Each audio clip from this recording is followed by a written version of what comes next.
পরনে ধুতি, মাথায় ইট ভর্তি ডালি নিয়ে এলাকার মানুষের সঙ্গে রাস্তা সংস্কারে বিজেপি বিধায়ক। ভোটের প্রাক্কালে ব্যক্তিগত উদ্যোগে দীর্ঘদিনের বেহাল রাস্তার সাময়িক সংস্কার। যেমন খুশি তেমন সাজো প্রতিযোগিতা, কটাক্ষ তৃণমূলের, তুঙ্গে রাজনৈতিক তরজা। পরনে ধুতি, মাথায় ইট ভর্তি ডালি নিয়ে এলাকার মানুষের সঙ্গে রাস্তা সংস্কারে বিজেপি বিধায়ক। নজিরবিহীন এমন ছবি দেখা গেল মালদার গাজল বিধানসভার মাজরা অঞ্চলের পাতাল সিং গ্রামে। ব্যক্তিগত উদ্যোগে বেহাল রাস্তা সংস্কারে এলাকাবাসীর সঙ্গে একেবারে ধুতি পরে মাথায় ডালি নিয়ে কাজ করলেন বিধায়ক চিন্ময় দেববর্মন। ভোট বৈতরণী পার করতে যেমন খুশি তেমন সাজো প্রতিযোগিতা, কটাক্ষ ছুড়ে দিল তৃণমূল। যে ঘটনাকে কেন্দ্র করে শুরু হয়েছে রাজনৈতিক তরজা। কিন্তু কেন এমন করতে হলো বিজেপি বিধায়ককে? জানা গেছে গাজলের মাজরা অঞ্চলের পাতাল সিং গ্রামে রাস্তার করুণ পরিস্থিতি। স্বাধীনতার পর থেকে ওই গ্রামে কোনোদিন পাকা রাস্তা হয়নি। দীর্ঘদিন ধরে এলাকার মানুষের দাবি ছিল রাস্তার। গ্রামে ঢুকতে পারে না দমকল বা অ্যাম্বুলেন্স। বর্ষার সময় পরিস্থিতি এতটাই খারাপ থাকে, যানবাহন তো দূরের কথা, পায়ে হেঁটে চলার অযোগ্য ওই রাস্তা। কিন্তু বিভিন্ন সময় বিভিন্ন ক্ষেত্রে প্রতিশ্রুতি মিললেও হয়নি রাস্তা। কিছুদিন আগে শ্রীরামচন্দ্রের পুজো উপলক্ষে ওই গ্রামে আমন্ত্রিত হয়ে যান বিধায়ক চিন্ময় দেববর্মন। এলাকার মানুষ তার কাছে দাবি রাখে রাস্তা সংস্কারের। তারপরে ব্যক্তিগত উদ্যোগে প্রায় 2 লক্ষ টাকা খরচে ভাঙা ইট দিয়ে সাময়িকভাবে রাস্তা সংস্কারের ব্যবস্থা তিনি করেন। এলাকাবাসীর সঙ্গে ঠিক একজন শ্রমিক হিসেবেই তিনিও কাজে নেমে পড়েন। কিন্তু এই ছবি সামনে আসতেই প্রশ্ন হচ্ছে, এতদিন তবে কি করছিলেন বিধায়ক?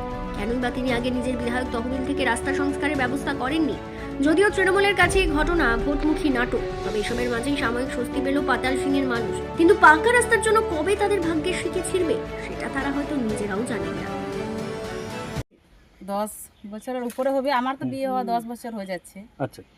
তার তখন থেকে দেখছি এরকমই আছে রাস্তাটা। আর তারপরে আমার এই যে 2টো বাচ্চা হলো, বর্ষাতে হয়েছে কি বলবো, মানে বাড়ি থেকে হেঁটে হেঁটে আসতে হচ্ছে আমাদেরকে। অ্যাম্বুলেন্স ঢুকতে চায় না, একেবারে ধরেন ওই ঘাকসোল যেতে হবে হেঁটে হেঁটে। তাহলে বুঝেন কত কষ্ট হচ্ছে। একটা ডেলিভারি অসুস্থ মায়ের আর কি ওরকম হেঁটে যাওয়া কত কষ্টকর। তো কি বলবো, এতদিন থেকে বলে বলে বলে বলে এই তো হচ্ছে, তো অল্প অল্প করে হচ্ছে, ওখান থেকে ওইটুকু ওখান থেকে এইটুকু। তো এবার এরকম আপাতত তো এরকম চলার মতো করে দিচ্ছে। তো আশা করব পরবর্তীতে আমাদের যারা আছেন, মানে আমাদের উপরে যারা আছেন লেভেলে, তারা একটু দেখবেন আমাদের অসুবিধাগুলো আর একটু। তো বলছি আজকে যে রাস্তা পঞ্চায়েতের অন্তর্গত পাতাল সিং গ্রাম, আর সেই পাতাল সিং গ্রামে উপস্থিত রয়েছি।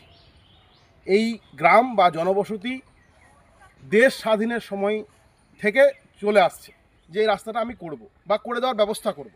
আমি ব্যক্তিগত উদ্যোগে, সম্পূর্ণ ব্যক্তিগত, এমএলএ বিধায়ক ফান্ড নয়, ব্যক্তিগত উদ্যোগে আমি এই গ্রামের মানুষদের, গ্রামের মায়েদের, বোনেদের পঞ্চায়েতের সাহায্য নিয়ে আর এই গ্রামের এই রাস্তাটি মেরামতের কাজে আজকে আমরা সমবেত হয়েছি।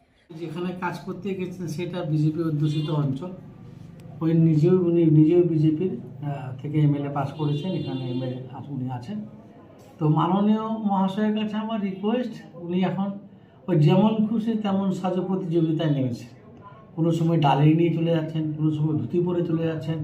পাগলে কিনা বলে ছাগলে কিনা খায়, এরকম পরিস্থিতি। আগামী দিনে ভোট বৈতরণী পার হওয়ার জন্য এটা করছেন উনি।